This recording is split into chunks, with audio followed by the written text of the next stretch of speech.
Have you ever considered what goes into training for the world's toughest race, Eco Challenge? Covering hundreds of miles in less than 10 days, racing 24 hours a day, just you, your team, a map and a compass, and checkpoints along the way, facing exhaustion, fatigue, injury. How do you train for something like that?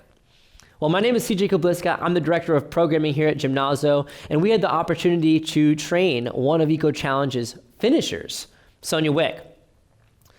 Today we're going to an inside scoop of what went into programming for such an individual, and how do you assess, how do you figure out what this individual needs standing in front of you to help set them up for success for something like the world's toughest race, the race that eats Ironmen for breakfast.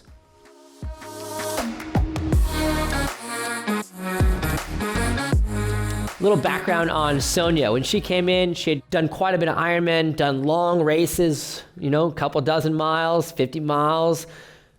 She could run basically for days straight. But when she came in saying, I'm preparing for Eco Challenge, she said, I don't know what I got myself into, but I'm prepared for war and I'm ready for you to throw it all at me. What do I need? She knew she needed a little bit of upper body strength. She needed some core strength, but really she needed some more access into the sphere of her movement. Think about running straight ahead for hours on end, nonstop, consistency moving forward. What happens when you throw a bike on their back? What happens when you put them on a bike and they've got to work their way through uphill, downhill in the mud? What happens when we put that runner onto a paddleboard, into a kayak, a canoe, and they've got to paddle for hours on end? Is their body ready for it? Well, that's what we had to figure out. And so today I'm going to share with you some of the specific motions that we went through, not all of them, but some of the kind of more interesting, more dynamic motions that helped me assess what she was capable of and where we needed to go next with her programming. We kept some strength in there, of course, for upper body, for core, for low body, but we really explored some of the dimensions of her axis of training. Could she go forward and back? Of course. Could she go side to side? That was a little bit iffy. And could she rotate under load, under tension, under fatigue?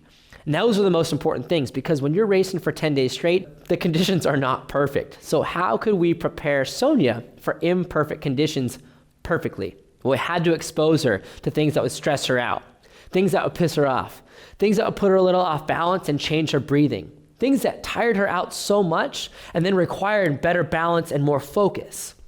Because this race is not about perfection. It's about true grit. It's about endurance. It's about overcoming those challenges, things that you've never faced before, but could figure out a way through them. And so next up, I'm going to show you some of those exercises and kind of break them down and explore what it is that we did to get Sonja ready to be a finisher for the Eco Challenge Fiji. Now, we started, of course, with a movement assessment, just exploring lunges, forward, back, side to side, and rotationally, seeing how she could get in and get out of that motion. Not necessarily about just getting there and stabilizing, but could she do it again and again and again and be consistent and be able to communicate with her body and say, what do I need to do to adjust to make this more functional? What can I do to make this better? And that came into account, especially during the race when she was in pain, hurt a knee, hurt an ankle, but she needed to continue on. Well, typically we don't advise continuing to move while you're in pain, but when you're in a race, it's either you finish or you don't. And with Eco Challenge, you don't have to be the first finisher to feel like you've got the stoke and you've completed something that was dang near impossible. You've just got to get through it, restore and heal afterwards. But what do you do during that race? And so we explored different ways to walk, toes in, toes out. We did lunges in rotation that required more of her hip and thoracic spine and core to work synchronistically and coherently so that she could do it effectively.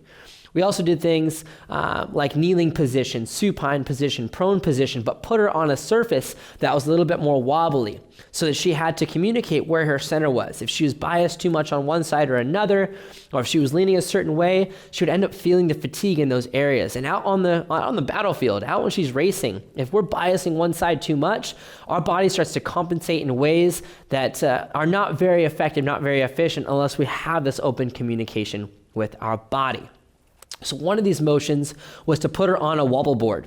We put her on a flat surface on top of a Bozu ball, kind of that half dome flat. Had her sit up on top and bias one lean. So instead of just balancing, staying stable up at center, we shifted her weight just a little bit to one side. And then I would walk around her, toss a medicine ball to her, not anything that was too light, to 8 pounds while you're on a wobbly surface while trying to maintain stability. You start to notice how your body's compensating or getting the job done. And if it's different on both sides, how do we adjust to that to make it more symmetrical, less asymmetrical, more symmetrical through the tissues, more safe loading, and better endurance? So as she was loaded on one side, I'd be walking around and she'd have to rotate her thoracic spine so that she could face me. She was ready to catch it while her feet are stabilizing on a surface. This came into account when she was out walking across this river, basically, that had this crazy rainfall the day before, I think for a couple of days, and essentially this water was rushing. And if you had to cross it, it's pulling you one way, you got to bias one leg, and you don't even know what's beneath you. The rocks, you got the fish, you got things that are kind of moving around and scare the crap out of you, quite literally. And just sitting there going, am I able to get through this? And so that's one thing I wanted to prepare her for, was when we had that tension or that kind of instability on the feet, could she maintain composure, maintain focus, and trust her body to get her through? It's not just about making it through, but that communication, that internal ability to change your breath, to change your thoughts, to change your focus, to get the job done, just get across. But doing it effectively so as to not get injured, also not to waste too much energy. Now, we couldn't simulate, of course, the exact forces of the river, but we also brought things in like a resistance band, this little torque strap, we call it, that's attached to a bungee, an elastic bungee. And I had her go on a little slanted surface trying to maintain balance one leg, other foot, to simulate gait on an uneven surface. While at the same time, you got something pulling you one side or the other. Tremendous full body strength and awareness to do something like that. Now, of course, you got your whole team there to help stabilize, but if somebody doesn't have that stability, one of you go, you all end up rushing down the river, and that is a scary thing. So when I had her on this slanted board and had this tension wrapped around her in her core, basically every time I'd pull on that elastic band, she'd get pulled a certain direction. If I was behind her, she'd get pulled that way. If I was in front of her, she'd get pulled that way. But it wasn't just pulling her thoracic spine. I had it wrapped around her shoulder, wrapped around her thoracic spine while on an uneven surface, doing it very specifically with eversion, inversion, and then pulling, making it even on one side or the other as she was transferring weight from one foot to the other foot. And if she could demonstrate control with that, she was going to be safe to go for the Eco Challenge. Another movement that we worked on was a sled push and a sled rope pull. Something she had to do during the race was to traverse or to climb basically upside down, climbing across a rope, and then also going vertical up. So pulling, hoisting, got to latch in, grab a rock, pull yourself up, latch into the next loop, pull yourself up. So a lot of these dynamic angles, but full body strength pulling. This is not just an upper body task. You got to stabilize your feet on a wet surface, rocky surface, things that might become uneven and in the dark.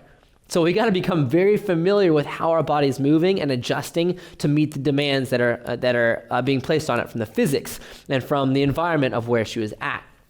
So when I had her do the sled push and pull, essentially it's just a push sled, nice and heavy, straight ahead, like you're working the muscles that are going to get you up a hill or climbing a mountain on a bike, riding up a mountain on a bike, of course. And so as she is pulling this or pushing this sled, she's having to drive one side, drive the other side, a little bit of coiling through the core. So she's emphasizing not just straight ahead pushing, but bringing in that body motion. So if she's on her bike and pedaling, it requires a little bit of core strength. Start to see that kind of pumping mechanism. So applying those principles. And then she had to run back and then go pull the sled in a split stance, going one hand reaching, other hand reaching, and pull. So it required thoracic rotation and a little bit of lateral flexion, and then continuing from that length to pull.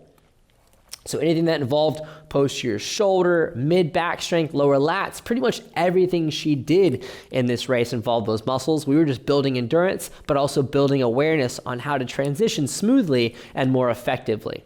Kind of problem solving with our body. She push it down, pull it back, push it back down, pull it back, switching the angles so that we're utilizing both sides.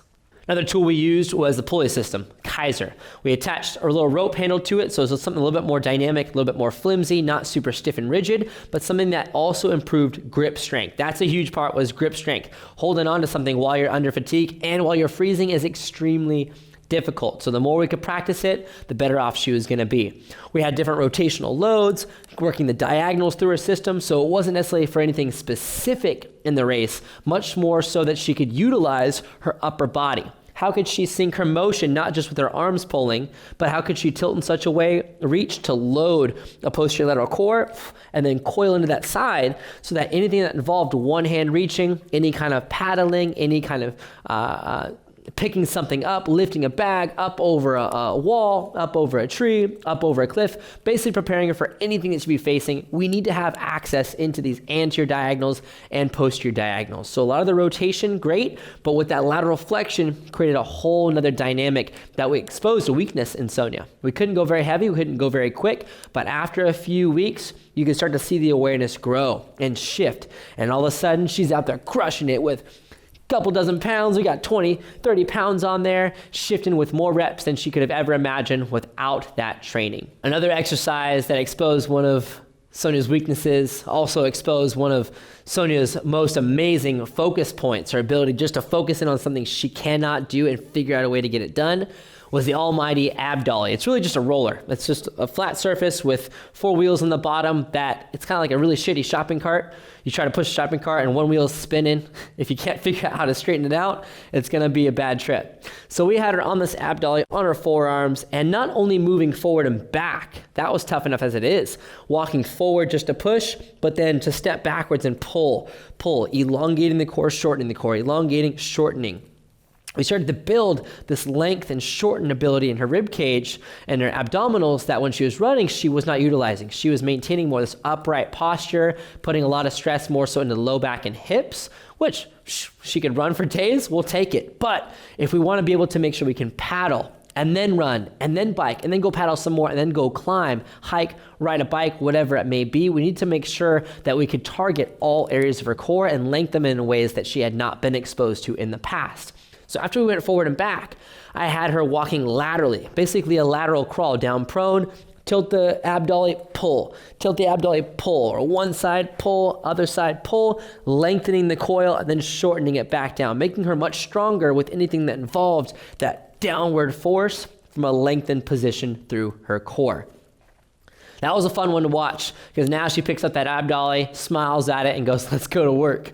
And you could tell that her body is built for war. Now, as a runner, she was very good with upright stance. Everything that involved right foot forward, left foot forward with an arm swing, dialed in, good to go. We started to expose some weaknesses, taking her down into kneeling position, seated positions, supine positions, prone positions, side-lying positions, positions that she had not been exposed to in her training for running, swimming, and biking.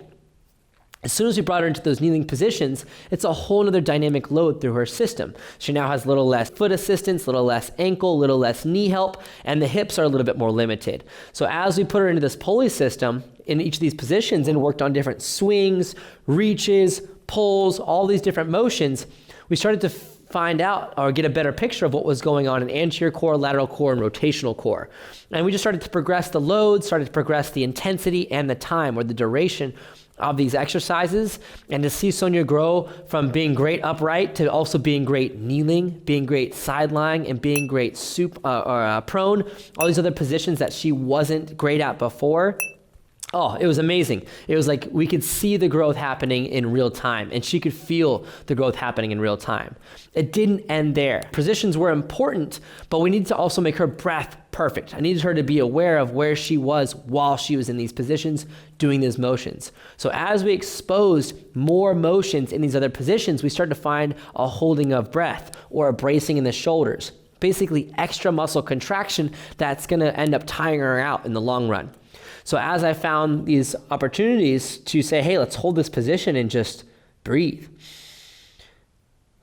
Start to see her composure relax, become focused in, and all of a sudden the grooves of the motion became so much more smooth. We started to throw more loads at her, more dynamic reaction, and then put her on more of these more unstable loads or unstable surfaces that then would expose her when she would freak out, expose to her when fear kicked in, when her thoughts would shift from, I got this, to, holy shit, I don't have this.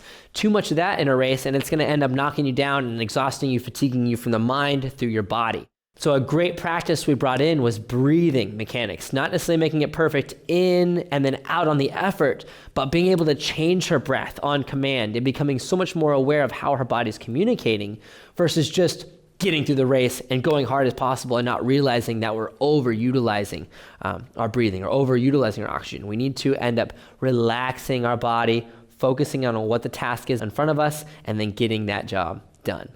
It was such an honor training such an incredible athlete, and we congratulate Sonja on finishing the world's toughest race. If you'd like to bring the same level of knowledge, creativity, and intention to your programming, please download the link below, as it is the template I use when programming for all of my athletes.